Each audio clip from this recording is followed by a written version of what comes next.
pamilya rin na makasama sa Maka-work. projects, maka-work. Maka-work, sa mga babae, syempre si Kim Chu. Wow. Bakit si Kim?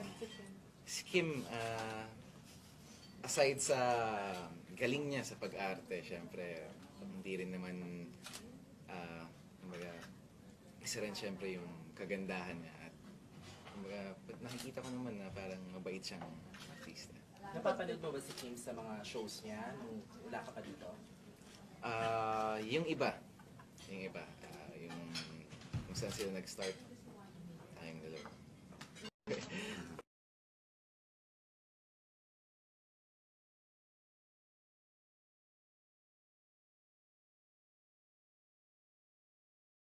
Ng lugar eh.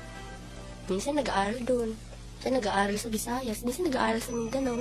So, ang purong tunay kong kaibigan. Wala na lang. Close friend lang. Palagay mo, makikita mo ba? Sa pagdaan po ng buhay, siguro naman. Ngayon, wala pa. Sa loob ng aking bahay, mas palagay mo, makahanap mo? Tingnan po natin. Ikaw, nahanap mo na ba ang tunay mong kaibigan? Later.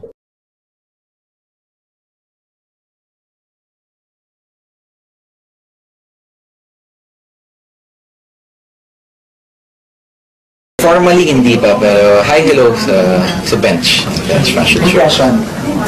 Impression, syempre, medyo nakaka-starstruck rin when you see an artist na, an actress na hindi mo kadalasan nakikita. Kaya, pagdaan ni Kim Chu, Kim Chu, expression yun. Yung ba, kaysa itsura mo yan. Medyo, mahirap maghanap ng babae. I've always been attracted to like smart girls. Smart is the new sexy. Kasi babae, mistisa. Actually, akong preference sa look eh. Parang gusto ko lang talaga, yun, masaya mo madaling hatakin. Okay, parang hindi maarte. Ganyan.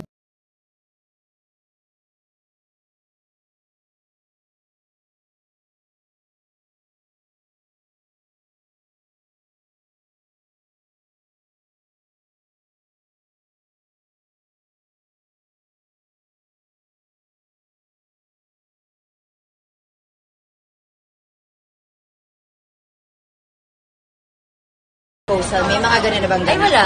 Bata pa ako. Si Paolo muna. O, Pao, ikaw dapat. Dapat si Paolo muna. Tapos pag siya na, kaya ka na. Siya ay magpropose sa'yo. Gabi hindi. Ginulo yun, no? Pero hindi. Siya muna. Pero Pero ikaw na. Nag-nervous giggle. may lagkit natin yan. Again, thank you guys. Iloko ka ni Vice about the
nung taong pinili mo.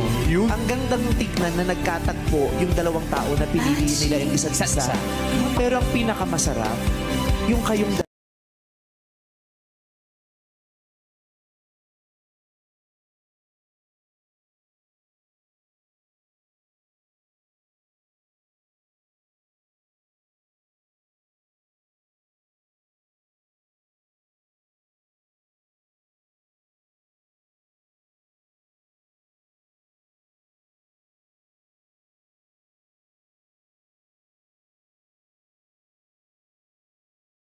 Lipat ko ng ABS, tagal na.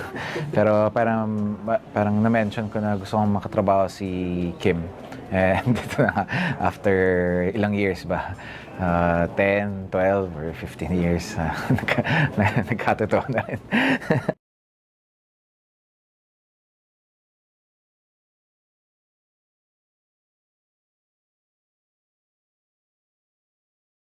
One eternity later.